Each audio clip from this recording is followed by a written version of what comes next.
Hello everybody. आज 17 जुलाई है और ये आपका 20 डे का लाइव पर्पज़ है जो मैं आपको अभी देने जा रहा हूँ। डे 19 आपका फुल टेस्ट डे था और काफ़ी बच्चे अभी भी जिस टाइम पे मैं वीडियो बना रहा हूँ फुल टेस्ट अटैम्प्ट कर रहे हैं और उसके बाद वो अपने मार्क्स अपलोड करेंगे वर्चुअल लाइब्रेरी के ऊपर। काफ़ी बच्चों ने टेस्ट दे दिए हैं और अपलोड कर दिए हैं। तो जो बच्चे अभी टेस्ट देने जा रहे हैं तो मैं उनके भी मार्क्स इंक्लूड करना चाहता हूँ अपने एनालिसिस में, इसलिए फुल टेस्ट का एनालिसिस कल को करेंगे। आज थोड़ा सा स्ट्रेटजी में चेंज करूँगा मैं आपकी। ओवरऑल मैं आपको बताऊं कि अभी 3 महीने हैं आप लोगों के पास एसएससी जेई के एग्ज़ाम के लिए। सिर्फ एक फैक्टर जिसकी वजह से आपका सिलेक्शन हो जाएगा वो ये है कि अगर इन 3 महीने लगातार आपने पढ़ाई कर ली तो ऐसा हो सकता है कि कभी बीच में बीमार पड़ जाओ या फिर कुछ काम हो जाए, 5 दिन 8 दिन 10 दिन वेस्ट हो सकते हैं बीच में। लेकिन जो लगातार पढ़ाई कर लेगा इन दिनों को हटाने के बाद भी उसका सिलेक्शन हो जाएगा। प्रीलिम्स निकालना ऐसी कोई बड़ी बात नहीं है। अगर 3 महीने तक लग के पढ़ाई कर लोगे और इन 3 महीने में आपको एक डायरेक्शन मिल जाए, वो मैं डायरेक्शन दे रहा हूँ, फिर तो 100% हो ही जाएगा सिलेक्शन। क्योंकि 3 महीने लगा के आपने 3 सब्जेक्ट कंप्लीट कर लिए, भले ही बहुत अच्छे से कंप्लीट किए, तो नहीं होगा सिलेक्शन। कोई उसमें शुगर कोटिंग वाली बात नहीं है, नहीं होगा सिलेक्शन। तो ये डीजीपी प्रोग्राम बना ही इस तरह से है कि जो बच्चे अभी भी जागे हैं, जिनको मे बी पास आउट हुए हैं या फिर किसी वजह से पहले नहीं पढ़ पाए, अभी 3 महीने हैं उनके पास, तो उनके अंदर होप जगाने का काम ये डीजीपी प्रोग्राम कर रहा है। जो लोग टास्क फॉलो कर रहे हैं उनको पता है कि अभी पिछले 19 टास्क में उनके अंदर कितना कॉन्फिडेंस आ चुका है। तो आज थोड़ा सा मैं चेंज करने जा रहा हूँ टास्क, क्योंकि जो ओवरऑल मेथडोलॉजी है जो इस पूरे टास्क की वो ये है कि सब कुछ कवर करेंगे। इंपॉर्टेंट वाला पहले कवर करेंगे, जो माइन्यूट चीज़ें हैं वो बाद में कवर करते हुए चलेंगे। तो हिस्ट्री, ज्योग्राफी, पॉलिटी का मैं आपको काम दे रहा था अब तक, लेकिन अब थोड़ा कवर करते हुए चलेंगे ज़्यादा से ज़्यादा चीज़ें, और माइन्यूट चीज़ों को बाद में देखते रहेंगे। पहली चीज़ तो यह है कि हिस्ट्री, ज्योग्राफी, पॉलिटी में इस हफ्ते ये थोड़ा रिवीजन डे टाइप का होने वाला, रिवीजन वीक होने वाला है आपका, ये जो डे 20 से आगे डे 27 तक। तो इसमें आपको रिवीजन ही कराऊंगा मैं मेनली। तो इसमें आपको क्या करना है, पहली बात तो हिस्ट्री, ज्योग्राफी, पॉलिटी अब तक जितना पढ़ चुके हो आप उतना तो रिवीजन डेली करते ही चलोगे। अब आपको क्या करना है, ब्लैक बुक डिस्क्रिप्शन में मिल जाएगी आपको, टेलीग्राम के ऊपर भी मैं अपलोड कर दूंगा, आपको कमेंट सेक्शन में भी मिल जाएगी पहली पिन कमेंट में, वहाँ से ले लेना ब्लैक बुक बिल्कुल फ्री में। वहाँ से आपको इस ब्लैक बुक को ओपन करके पीडीएफ में आपको history, geography, polity, physics, chemistry, bio, ये 6 सब्जेक्ट हैं। मैं जीएस मैंने आज ऐड कर दी है ताकि एक ओवरऑल आपको थोड़ा आइडिया रहे कि अगर बेसिक क्वेश्चन आपके दूसरे किसी एग्जाम में आ जाए तो आप कर सको। तो history, geography, polity, physics, chemistry, bio, इन सब के पहले सब्जेक्ट के चैप्टर्स हैं बहुत सारे, और लास्ट में दिए हुए हैं टॉप 100 क्वेश्चन। तो आपको सभी के history, geography, polity, physics, chemistry, bio, सभी के क्वेश्चन नंबर 1 से क्वेश्चन नंबर 25, कौन से टॉपिक के, जो टॉप 100 क्वेश्चन दिए हुए हैं, जैसे top 100 question of history, top 100 question of geography, इन सब के क्वेश्चन दिए हुए हैं। आपको क्वेश्चन नंबर 1 से क्वेश्चन नंबर 25 तक याद करने हैं।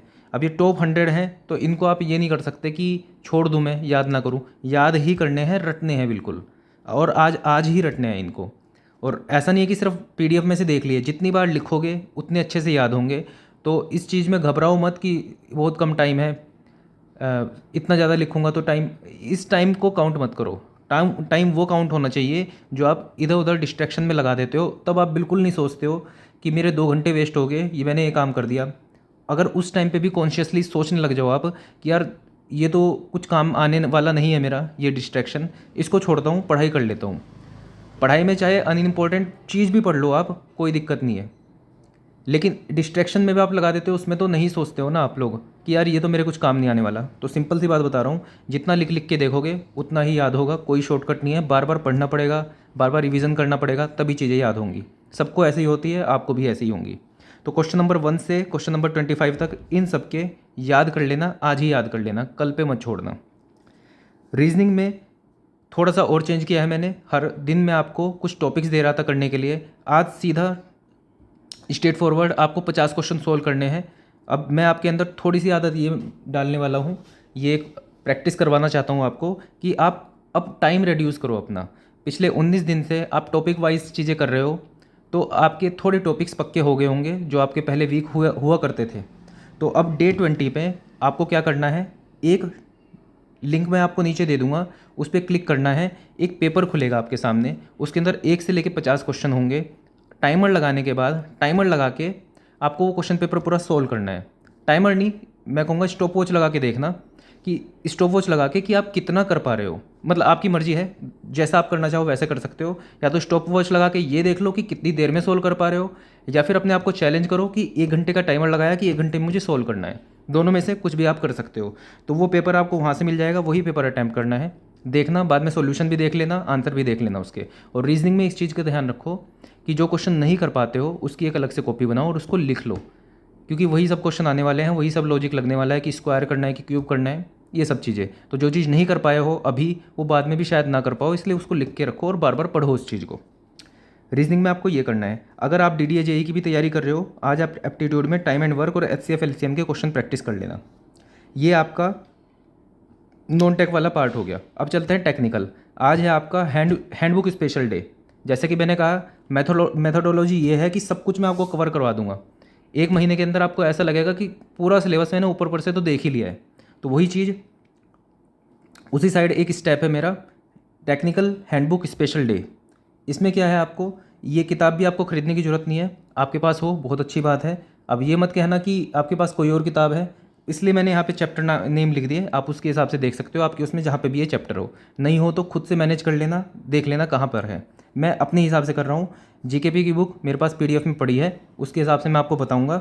इवन मैं आपको अभी ये पेज नंबर भी बताऊँगा, इनके कौन कौन से पेज नंबर इंपॉर्टेंट है वो आपको याद करने ही हैं। ठीक है, यहाँ पे मैं पेज नंबर नहीं लिख रहा हूँ क्योंकि इसके अंदर ऐसा होगा कि एक पेज के ऊपर कुछ चीज़ें छोड़ने वाली भी होंगी, वो मैं अभी आपको डिक्टेट कर दूंगा।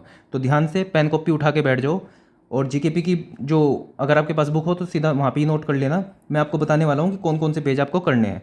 सोम, स्ट्रक्चर, स्टील, RCC और इरिगेशन, इन सब में कौन कौन से पेज करने हैं वो मैं आपको बता रहा हूँ। लिखने में बहुत ज़्यादा टाइम लग जाता है, इसलिए मैंने वो नहीं किया। आप इतना कोऑपरेट तो करोगे कि आप खुद से लिख लोगे। तो मैं आपको पेज नंबर बता देता हूँ अब। तो सोम में आपको थ्योरीज ऑफ फेलियर वाला चैप्टर पढ़ना है हैंडबुक से। हैंडबुक मतलब इसके अंदर जो फॉर्मूले हैं रट जाने चाहिए आपको। ठीक है, 1.32 पे चैप्टर है आपका, तो आपको 1.32 पेज पूरा करना है। ये जो मैक्सिमम प्रिंसिपल स्ट्रेस है, प्रिंसिपल स्ट्रेन थ्योरी है, ये आपको देखना है, किसने दी वो याद करना है। ये सारी चीज़ें याद करने के लिए है बिल्कुल। ठीक है, पेज नंबर 1.33 पूरा का पूरा याद करना है। इसके अंदर इवन किस थियरी में कौन सा डायग्राम बनना है ये भी आप याद करोगे। उसके बाद पेज नंबर 1.34 भी आपको पूरा ही याद करना है, ऊपर से लेकर नीचे तक का जो नोट में लिखा हुआ है वो भी आ जाता है एग्जाम में, वो भी याद करोगे आप। आगे बढ़ोगे, चैप्टर नंबर 7 बेंडिंग स्ट्रेस। इसके अंदर आप जो चैप्टर स्टार्ट है आपका पेज नंबर 1.38 पूरा चैप्टर पूरा पेज पढ़ लोगे। पेज नंबर 1.39 के ऊपर टेबल दी हुई है जिसके अंदर आपको न्यूट्रल एक्सिस के अबाउट मोमेंट ऑफ इनर्शिया की वैल्यू सबकी याद करनी है। रेक्टेंगल की, सर्कुलर की, होलो सर्कुलर सेक्शन की और ट्रायंगल की, चारों की याद करनी है। उसके बाद पेज नंबर 1.4 पे parallel axis theorem, perpendicular axis theorem क्या होती है एक बार देख लेना, यहीं से देख लेना, कोई ज़्यादा डेरिवेशन में मत जाना, याद रख लेना बस। और ये जो टेबल बना हुआ है कि रेक्टेंगुलर बीम लोडिंग, वैसे तो इसका डेरिवेशन होता है, लेकिन अभी SSC के हिसाब से ये टेबल याद कर लेना। इसके नीचे जो बना हुआ है अभी के लिए छोड़ सकते हो। उसके बाद स्ट्रक्चर एनालिसिस का चैप्टर नंबर 5 है। इसके अंदर आर्क के जितने भी फॉर्मूले दिए हुए हैं, 3 इंच आर्क है, 2 इंच आर्क है, जितने भी हैं, जितने याद कर सको उतने याद कर लेना। सब चीज़ इंपॉर्टेंट है, कुछ ना कुछ पूछ लिया जाता है कोई ना कोई एग्जाम में। पहला पेज 2.17, 2.18 पूरा करना है, 2.19 पूरा करना है। ठीक है, जितना याद हो सके कर लेना, आता सब कुछ है, कहीं ना कहीं पूछ लिया जाता है किसी ना किसी एग्जाम में। तो ये आर्क वाला चैप्टर तो आप पूरा पढ़ोगे, पूरे जितने भी फॉर्मूले हैं सब याद करोगे। उसके बाद स्टील के अंदर चैप्टर नंबर 6 पे आ जाना, कॉलम। इसके अंदर आप पेज नंबर 3.28 से चैप्टर स्टार्ट है। पहली टेबल है इफेक्टिव लेंथ की, पूरी याद करोगे, किस तरह से क्या चीज़ें हैं समझ लेना थोड़ा।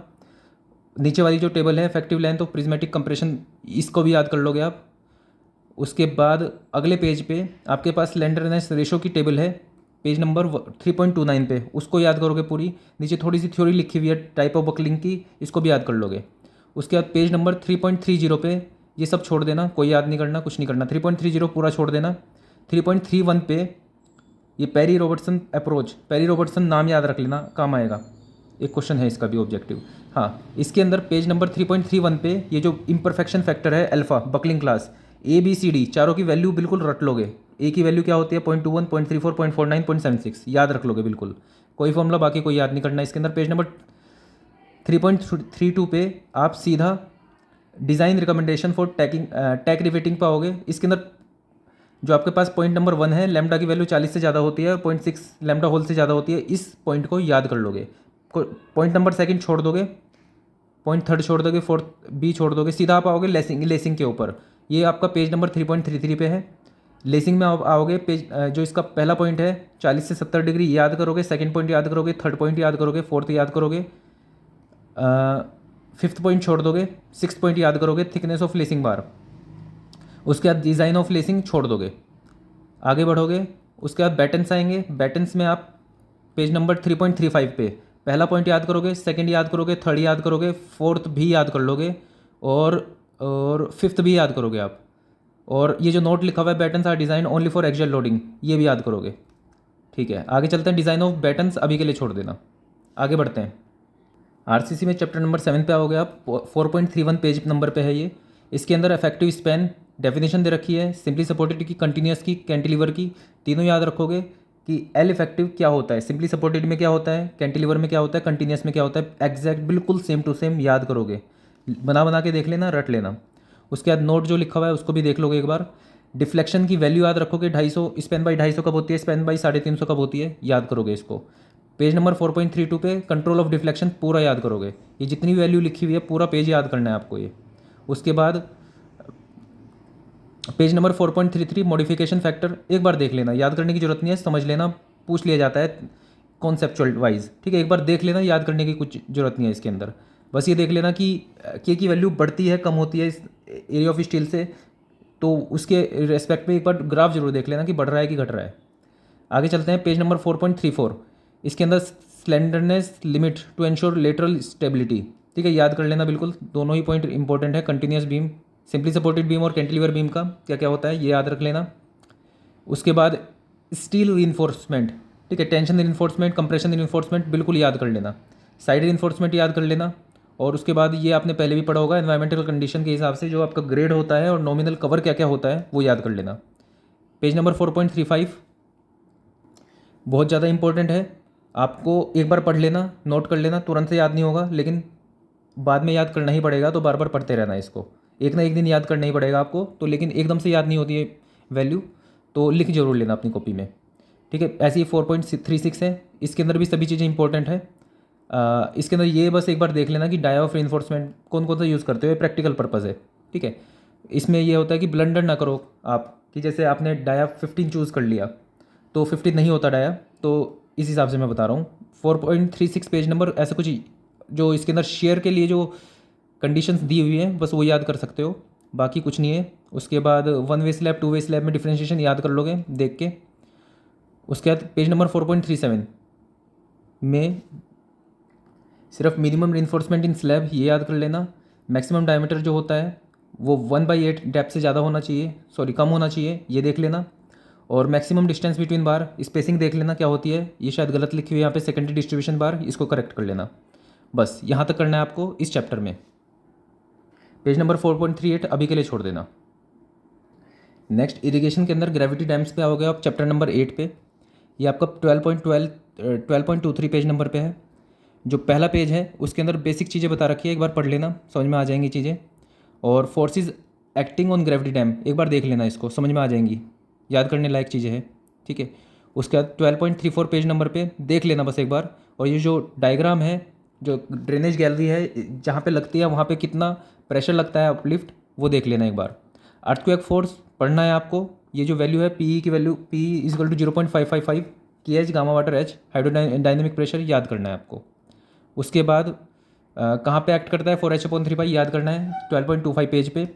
12.25 पेज पूरा याद कर लेना। वेव प्रेशर का जो फॉर्मूला है HW इजकल टू 0.032 √VF, ये V की वैल्यू जब 32 किलोमीटर से ज़्यादा होता है तो ये यूज़ होता है, अगर कम होता है तो ऊपर वाला फॉर्मूला यूज़ होता है। अब ये समझो जरा, इसकी ट्रिक बता देता हूँ आपको कि HW इजकल टू 0.032 √VF, अगर जो F की वैल्यू ग्रेटर देन 32 किलोमीटर होती है तो आपका ये फॉर्मूला यूज़ होता है।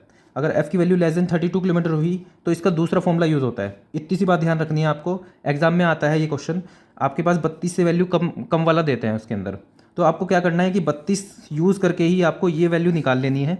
ऑप्शन चेक करना है, ABCD 4 ऑप्शन होंगे। मान लो ये 32 ये यूज़ करके आपका आंसर ये 2.3 मीटर आया। ठीक है, 4 ऑप्शन दे रखे हैं, एक ऑप्शन दे रखा है 1.9 मीटर, एक दे रखा है 2 मीटर और दे रखा है 2.4 मीटर। तो क्या करना है, अगर v लेस देन 32 किलोमीटर है तो आप इसकी वैल्यू लेस देन 32 वाले फॉर्मूले से निकाल ही नहीं पाओगे, क्योंकि f की पावर 3/4 है उसके अंदर। आप क्या करोगे, 32 जो भी वैल्यू दे रखी, मान लो 28 दे रखी, इसके अंदर वैल्यू डालोगे, SW की वैल्यू निकालोगे, वो ऑब्वियसली एक ऑप्शन मैच होगा, वो 2.3 हो सकती है। तो इससे जो नेक्स्ट ज़्यादा बड़ी वाली वैल्यू है आप उसको टिक करोगे। ऐसा क्वेश्चन पहले आ चुका है, इस तरह से याद रखेंगे इसको। आगे चलते हैं, मैक्सिमम PW की वैल्यू याद रखेंगे। ये जो ट्रायंगल बना हुआ है इस पेज नंबर 12.25 पे, इसको याद करेंगे। अगला पेज 12.26, इसका डायग्राम पूरा याद कर लेंगे, इसके अंदर किस किस तरह से फोर्स लगती हैं वो देख लेंगे। उसके बाद आगे सब चीज़ें पढ़ने वाली हैं, पढ़ लेना एक बार, काम आएंगी बाद में, समझने वाली चीज़ें हैं, समझ के ही याद होंगी। तो एक बार देख लेना जरूर। 12.27 भी देख लेना, बाद में याद हो जाएंगी आराम से, कोई दिक्कत नहीं है। 12.28 देख लेना एक बार, जितने भी फॉर्मूले हैं बाद में याद करने पड़ेंगे, लेकिन अभी देख लेना, अभी याद नहीं होंगे तुरंत से। 12.29 पेज नंबर देख लेना, हाँ फॉर्मूले याद रख लेना। Elementary profile of gravity dam है पेज नंबर 12.29, इसके अंदर फॉर्मूला है B > H/√G-C, जब नो टेंशन होती है, ये याद रखना। उसके बाद आगे फॉर्मूला है नो स्लाइडिंग कंडीशन, इसको याद कर लेना। ठीक है, और ये जो कुछ फॉर्मूले लिखे हुए हैं ये बिल्कुल एग्जैक्टली सेम टू सेम याद कर लेना। तो आप समझ पा रहे हो कि ये मैंने पेज नंबर लिखे क्यों नहीं है, क्योंकि बीच में से कहीं कहीं चीज़ें आपको बतानी पड़ती मुझे, तो वो लिखना पॉसिबल नहीं था। आई होप आप इसको ऐसे ही मैनेज कर लोगे। अगर इस तरह से मैनेज कर पाओगे तो मैं ऐसे आपको काम सही से दे पाऊंगा, नहीं तो मैं लिखता ही रह जाऊंगा इसके अंदर। तो आई होप आप ये सब काम कर लोगे, आज पूरा फुल टेस्ट दे दोगे, कल को मैं उसका एनालिसिस करके आपको बताऊँगा। सो आज इंग्लिश की वीडियो नहीं बनाऊँगा मैं, क्योंकि लगभग मैंने रिसाइट किए हैं पेज नंबर, कुछ ऐसा अलग से नहीं बताया। So that's all for this video, thank you.